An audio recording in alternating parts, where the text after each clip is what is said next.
तिने मला एका जंगलातल्या जुन्या बंगल्यात बोलावलं आणि एका क्षणात माझ्या हाताला बेड्या ठोकल्या.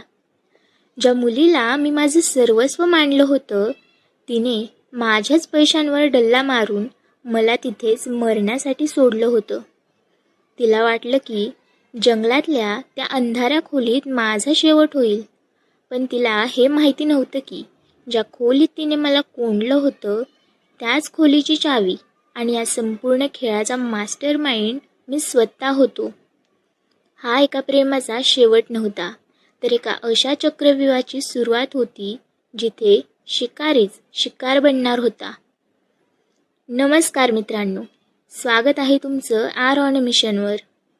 आज आपण कोणतीही नेहमीची कॉर्पोरेट किंवा पैशांची स्टोरी पाहणार नाही आहोत, तर आजची गोष्ट आहे एका भयानक जंगलाची, एका जुन्या बंगल्याची आणि प्रेमाच्या नावाखाली रचलेल्या एका मर्डर मिस्ट्रीची. ही गोष्ट आहे अद्वैत आणि काव्याची. अद्वैत हा एक साधा, शांत स्वभावाचा जंगलातील वाईल्ड लाईफ फोटोग्राफर होता.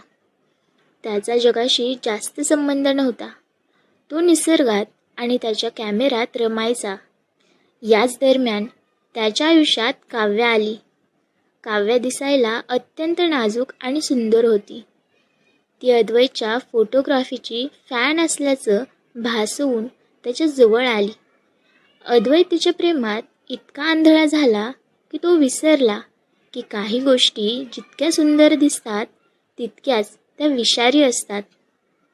काव्याला प्रत्यक्षात अद्वैतमध्ये रस नव्हता, तर अद्वैतच्या पूर्वजांच्या एका जुन्या जंगलातल्या कोट्यवधींच्या जमिनीवर आणि त्याच्या लॉकरमध्ये असलेल्या हिऱ्यांवर डोळा होता. एका रात्री काव्याने अद्वैतला एका निर्जन जंगलात असलेल्या त्याच्याच जुन्या कौलारू बंगल्यात रात्रीच्या जेवणासाठी बोलावलं. अद्वैत तिथे पोहोचला. वातावरण एकदम रोमॅन्टिक होतं, पण जेवण झाल्यावर अद्वैतला अचानक चक्कर येऊ लागली. काव्याने त्याच्या ड्रिंकमध्ये अंमली पदार्थ मिसळले होते. अद्वैत शुद्ध हरपण्यापूर्वी काव्याने त्याला एका खुर्चीला साखळदंडाने बांधलं. अद्वैतने डोळे उघडले तेव्हा समोर काव्या उभी होती, पण तिच्या हातात सुरी आणि अद्वैतच्या लॉकरच्या चाव्या होत्या. ती हसून म्हणाली, "थँक्स अद्वैत. या जमिनीचे पेपर्स आणि हे हिरे मिळवण्यासाठी मला तुझ्या या प्रेमाचं नाटक करावं लागलं. आता तू या जंगलात कुजणार आहेस आणि मी हे सगळं घेऊन शहरात निघून जाणार आहे." तिने अद्वैतला तिथेच लॉक केलं आणि बंगल्याला बाहेरून कुलूप लावून ती तिच्या कारमध्ये बसून निघून गेली. तिचा ब्रेकअप करण्याचा हा सर्वात क्रूर मार्ग होता. काव्या आनंदाने कार चालवत जंगलाच्या बाहेर पडत होती, पण अचानक रात्रीच्या अंधारात तिच्या कारचे हेडलाईट्स बंद झाले. कार जंगलाच्या मध्यभागी बंद पडली. तिने फोन काढला तर नेटवर्क नव्हतं. अचानक तिला कारच्या मागच्या सीटवर एक कॅमेरा सुरू असल्याचा आवाज आला. तिने मागे पाहिलं तर तिथे अद्वैतचा कॅमेरा होता, ज्यामध्ये एक ऑडिओ रेकॉर्डिंग वाजत होतं. त्या रेकॉर्डिंगमध्ये अद्वैतचा हसण्याचा आवाज आला. "काव्या, तुला काय वाटलं की तू मला फसवू शकतेस? तू जेव्हा माझ्या आयुष्यात आलीस तेव्हाच मला समजलं होतं की तू एका मोठ्या गँगची क्रिमिनल आहेस आणि तुझा डोळा माझ्या मालमत्तेवर आहे. मी तुला जे हिरे दिले ते नकली आहेत आणि ज्या बंगल्यात तू मला बांधलंस तिथे लपवलेले कॅमेरे थेट पोलीस स्टेशनला लाईव्ह फीड पाठवत होते. सर्वात महत्त्वाची गोष्ट, तुझ्या कारचं इंजिन मी आधीच ब्लॉक केलं होतं, जेणेकरून तू या जंगलाच्या बाहेर कधीच जाऊ शकणार नाहीस." काव्याच्या अंगावर काटा आला. तिने कारचा दरवाजा उघडण्याचा प्रयत्न केला, पण कारचे दरवाजे आतून ऑटोलॉक झाले होते. तितक्यात कारच्या काचेवर बाहेरून कोणीतरी हात मारला.